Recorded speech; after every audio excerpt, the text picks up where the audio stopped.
depression, autistic, anxiety, ADHD. Hi, I'm Ruth from pebble-collections.com. Don't like the idea of medical labels being placed on you, your kids or your grandchildren. In this chat, I'll explore the concept of medical labels and why I consider them as beneficial.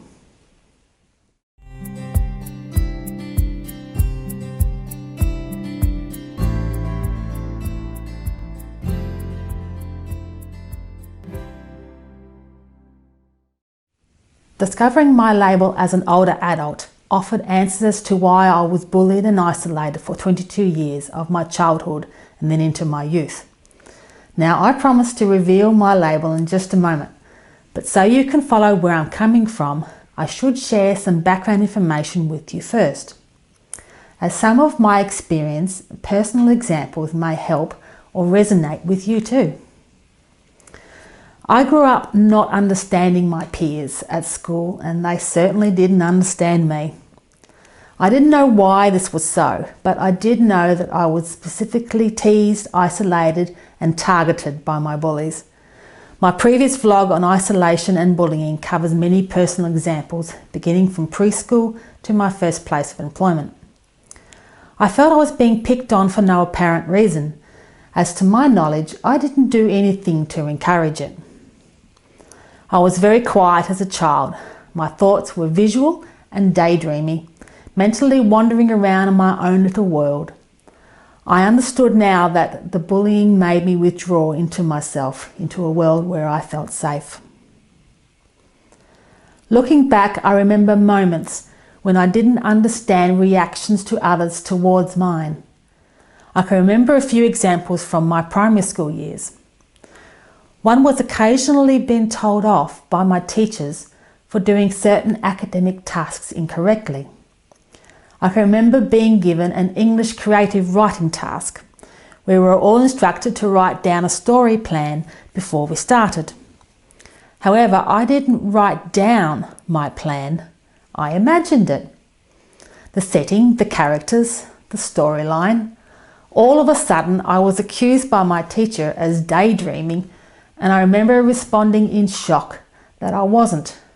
I was just planning the story as I was asked to do, but in my head. Also, to try and fit in, I would watch other girls for actions that were praised or accepted by my peers. But when I did similar, I was slammed as a copycat. Or when a popular girl in class took her favourite doll on an excursion.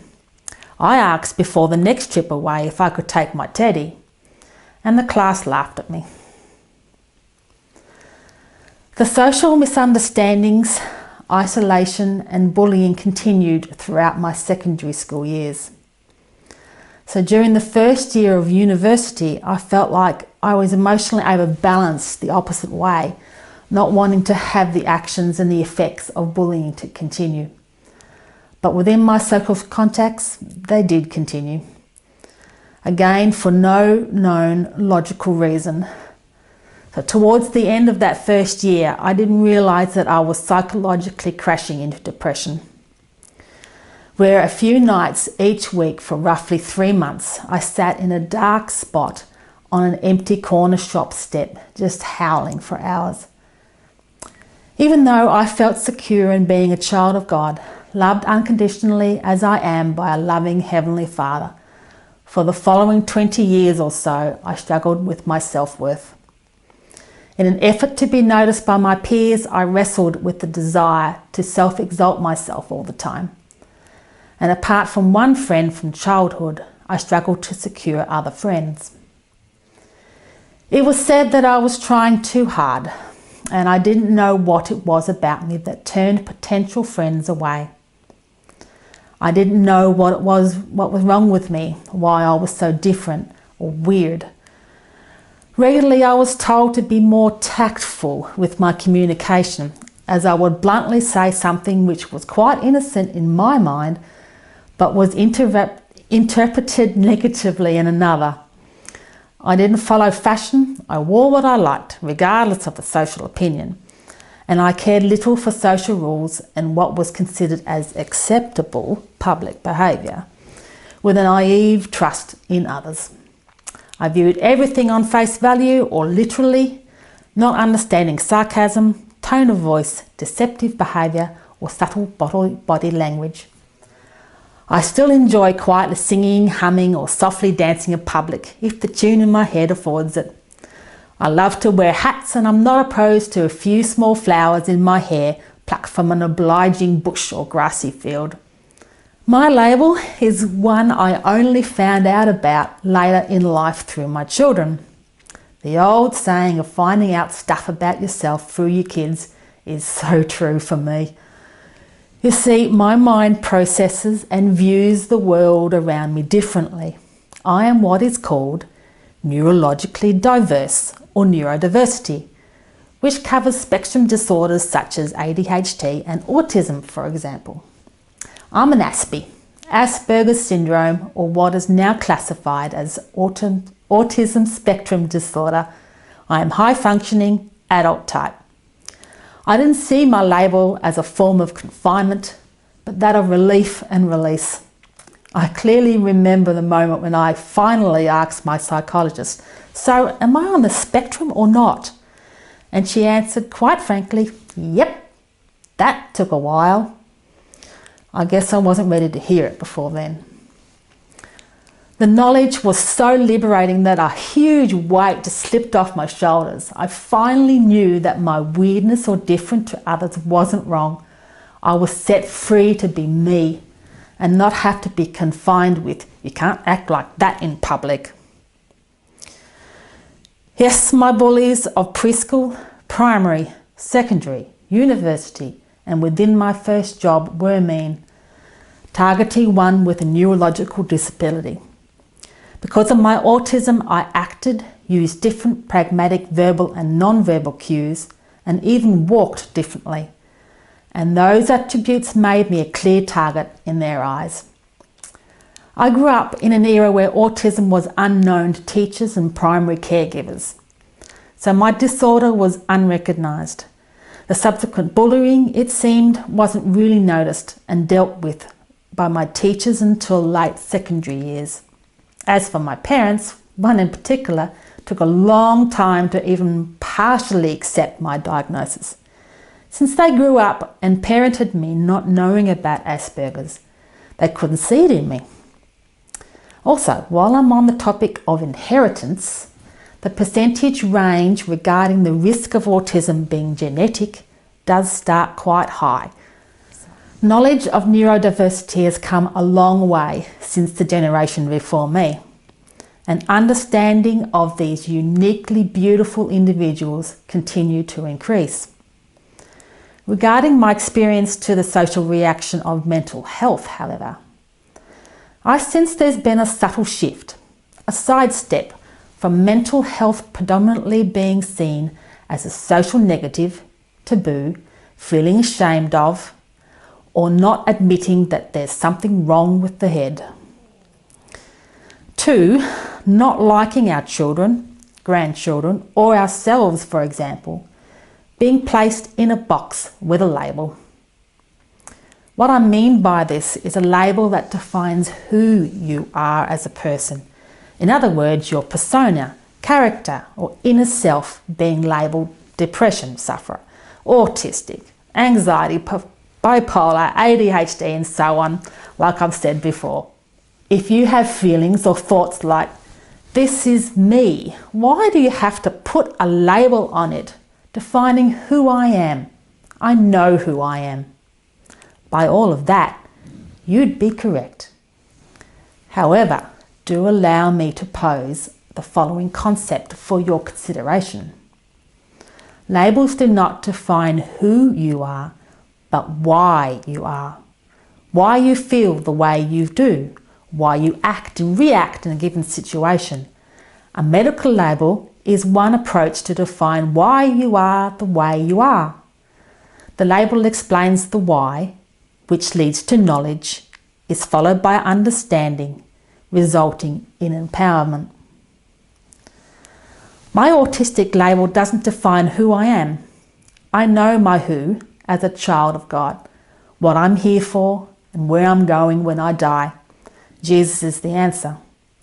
That gives me belonging, purpose, and a hope for the future. Obviously, there are many ways to determine the why, but since I'm highlighting the benefits of labels, mine tells me why I'm different to my neurotypical peers. That my difference is not a negative, but forms a part of the unique beauty that I can offer the world around me. Being given a label was not an ending for me, but a beginning. The beginning of a deeper, revealing journey in finding out more of me beneath the surface. Yes, standing on the threshold of new beginnings can be scary. If this is you, may I encourage you to look at the situation from a different angle. Knowing your why, there'd be less floundering through life in the dark. Or perhaps you felt like you were always fighting a battle with hidden opponents.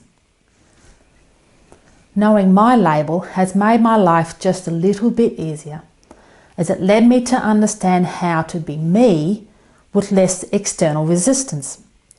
I finally understood how some of my actions, body language or words caused angst to those around me from their misinterpretation. And I was empowered to adjust myself accordingly. The same goes with helping me understand pragmatic language of others towards me. It is said, for example, that Aspies struggle with empathy. Some, for example, struggle to internally process empathy. Therefore, they struggle to empathize or cannot understand empathy with another. Others can empathize but struggle to show it externally towards another. The latter is me. So through self-training, I now occasionally view myself as I was standing beside me and consciously assessing myself in the moment. Perhaps I'd ask myself, Ruth, are you wearing the correct facial expression to suit the conversation you're in right now? My newfound knowledge from my why led me to understand it wasn't me who caused or provoked the bullying of the past. I understood the reason why I struggled my whole life with social tactfulness and my workplace communication. I was empowered to be my true self and be comfortable in my own skin from knowing and accepting my medical label. If you've been given a medical label, consider these other benefits. There's finding out how best to manage your emotions, for example, not only for your benefit, but those around who love you. Be empowered to work out what triggers you, your child, or your spouse, and then set systems in place to improve mental health. Benefits of finally feeling like you're actually actively moving forward instead of going around in a circle or down paths you've already trodden. And here's an example you may not have thought of. Knowing and accepting your label, your loved ones are better placed to understand you more, which then reduces the risk of them unintentionally invalidating how you feel. One last example is where a child knows their label and uses it as an excuse to keep acting in a certain way. In this case, try helping them to understand that this will encourage resistance towards them and complications within their world.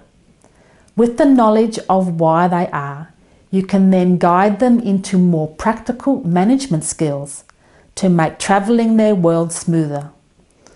Travelling with less conflict with parents, teachers, family and friends. So use current case-relevant examples of a conflict situation to highlight the benefits of managing their why, rather than using it as an excuse to avoid putting in the effort or accepting it.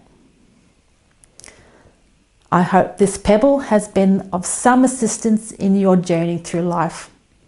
Thank you for passing on this pebble to help others navigate their own world. Till next time, onwards and upwards.